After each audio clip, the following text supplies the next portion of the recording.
জনাব তারেক রহমান, ভারপ্রাপ্ত chairman BNP, এবং ওনার মেয়ে জাইমা রহমান, ওনারা দুজনা আজকে ভোটার নিবন্ধন ফর্ম জমা দিয়ে এখানে নিবন্ধন কার্যক্রম সম্পন্ন করেছেন।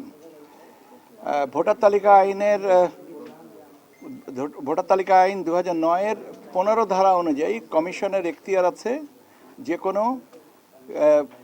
প্রাপ্তবয়স্ক বা ভোটার হওয়ার সক্ষম ব্যক্তিকে ভোটার করতে পারেন, এবং সেই বিবেচনায় ওনারা ঢাকা 19 এই ওয়ার্ডের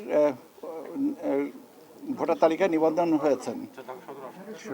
ঢাকা ওয়ার্ড হচ্ছে 19, আসনেরটা 17 হতে পারে। এটা আমাদের কাছে এখন 19 আর কি, যে মুহূর্তে যেতটুকু।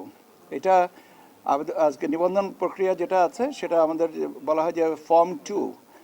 ওই ফর্ম ফিল আপ করে ওনাদের ছবি তুলেছেন, বায়োমেট্রিক্স দিয়েছেন, এবং দিয়ে ওনারা আবেদন করেছেন যে ওনাদেরকে যেন ভোটার তালিকায় অন্তর্ভুক্ত করা হয়। এখন আগামীকাল কমিশনে এটা পেশ করা হবে।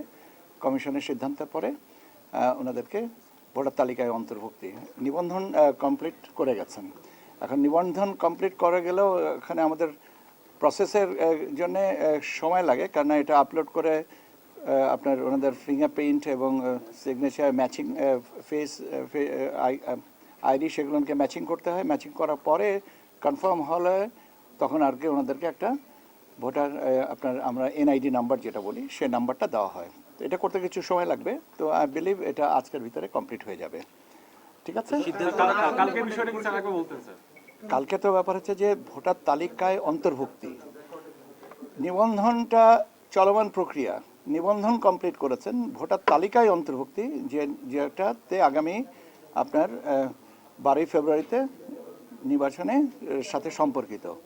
তো সেটার কথা আমি বলেছি। সেটা সিদ্ধান্ত আগামীকাল, সেটা কমিশনের, এখন কমিশনের এটা ফুল কমিশনের অনুমতি লাগবে।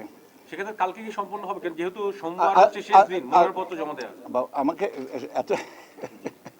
বলার সুযোগটা তো দিবেন। কমিশন তো আছেন সবাই এখানে। কমিশনের কালকে কমিশন, আপনারা জানেন কমিশনের সিদ্ধান্ত, কমিশনের অনুমতি দুভাবে পাওয়া যায়। একটা হচ্ছে আনুষ্ঠানিক সভা করে, আর একটা হচ্ছে নথির মাধ্যমে। এখন কমিশন যে পদ্ধতিতে অনুমোদন করবেন সেটা আমরা নথি উপস্থাপন করব নিষ্পত্তির জন্য। কমিশন যদি বলেন যে সভা করবেন তাহলে সভা করবেন, আর যদি মনে যে নেতৃত্ব প্রক্রিয়াজাত করে দিবেন, এটা তো কমিশনের এখতিয়ার। আমার দায়িত্বটা হচ্ছে কমিশন পর্যন্ত পৌঁছানো। এটা আগামীকালকে করব। আপনাদের একটা বিষয় প্রশ্ন আছে, সেটা হচ্ছে যে সীমানা নির্ধারণ নিয়ে আপনাদের একটা অসহায় আস্থা প্রমাণ দেখেছি স্যার, এবং এটাতে আপনাদের আপিল করার সুযোগ ছিল কয়েকটা জায়গায়, কিন্তু আপনারা সেদিকে যাননি কেন? আসলে আমরা এটা আপনাদের বিষয়টা আজকের জন্য প্রাসঙ্গিক না, কিন্তু আপনি যখন প্রশ্ন করেছেন আমি একটা প্রশ্নের উত্তর দেবে, এই প্রসঙ্গে আর কোনো সম্পূরক প্রশ্নের উত্তর দেব না। 29 তারিখ হচ্ছে সীমানা নমিনেশন সাবমিশনের লাস্ট ডেট।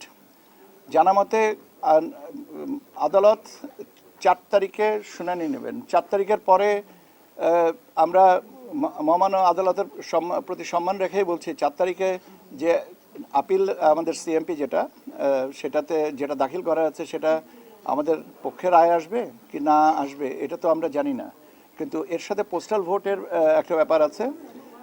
যারা যে ইউনিয়নগুলো বিচ্ছিন্ন হবে বা পুনর্গঠিত হবে সেই ইউনিয়নের রিটার্নিং অফিসারের ঠিকানা বদল হয়ে যাবে।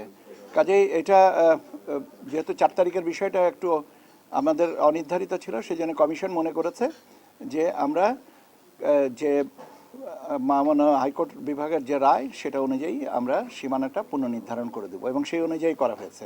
আপনাদের সবাইকে ধন্যবাদ। কোনো প্রশ্ন নেই, আমি বলেছি লাস্ট কোশ্চেন আমি নিব। আরে এই বিষয়ে বুঝলাম না, হয়ে গেল কেন?